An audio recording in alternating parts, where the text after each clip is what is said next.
Bar council of India के अध्यक्ष मनन कुमार मिश्रा क्या लिखते हैं, गौर कीजिए। लिखते हैं, कानून का जो छात्र देश के सबसे ऊंचे न्यायिक अधिकारी के लिए सम्मान नहीं रखता, उससे एक जिम्मेदार और समझदार एडवोकेट, शिक्षक या जज होने की उम्मीद नहीं की जा सकती है। ऐसे लोग हमेशा ही इस प्रोफेशन के लिए एक बोझ बने रहेंगे, लाइबिलिटी होंगे। हमारा अनुभव है कि ऐसे लोग हमेशा स्ट्राइक और बॉयकॉट में शामिल रहते हैं और लीगल प्रोफेशन की छवि धूमिल करते हैं। इसी देश में पूर्व चीफ जस्टिस बी.आर. गवई को सोशल मीडिया पर गालियां दी गईं। गाली देने वाले मनन मिश्रा की विचारधारा की तरफ के लोग हैं। क्या तब कोई कार्रवाई हुई? पूर्व चीफ जस्टिस बी.आर. गवई ने उन गालियों को नजरअंदाज कर दिया।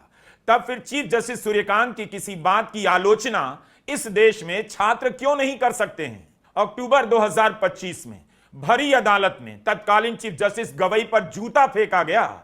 वकील राकेश किशोर ने सनातन का अपमान नहीं सहेंगे कहते हुए उनके तरफ जूता फेंक दिया।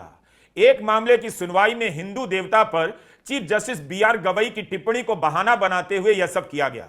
इसके तुरंत बाद चीफ जस्टिस गवई ने कहा उन्हें इन बातों से कोई फर्क नहीं पड़ता। उसी शाम प्रधानमंत्री मोदी ने उनसे फोन पर बात की, घटना की निंदा की।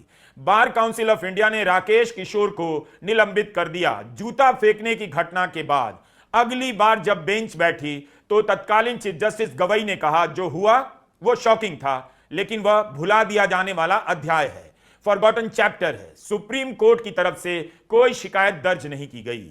यही नहीं, मौजूदा चीफ जस्टिस सूर्यकांत की अदालत में भी किसी ने अपशब्दों का इस्तेमाल किया, तब भी चीफ जस्टिस ने यही कहा इन बातों को नजरअंदाज कर देना चाहिए।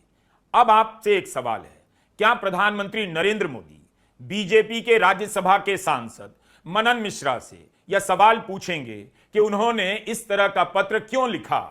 क्या उनकी राजनीतिक तौर पर कोई जवाबदेही तय कर पाएंगे? क्या चीफ जस्टिस की आलोचना करने वाला इस देश के लिए बोझ माना जाएगा? उसकी नौकरी छीन ली जाएगी? उसे प्रैक्टिस करने से रोक दिया जाएगा? जिन 450 छात्रों ने हैदराबाद के national academy of legal studies and research में 5 साल तक वकालत की पढ़ाई की, संविधान पढ़ा, उनकी आजीविका के अधिकार पर बीसीआई हमला करने कैसे चला गया कि उनका एनरोलमेंट नहीं होने देंगे? गनीमत है पत्र वापस ले लिया गया, वरना यह संविधान के साथ साफ साफ क्राइम था।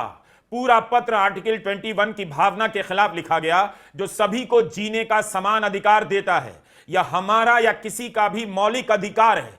अगर इतना कुछ करने की हिम्मत आ गई है कि किसी की प्रैक्टिस पर रोक लगाने का पत्र लिख सकते हैं, तब फिर वह भी कर दीजिए।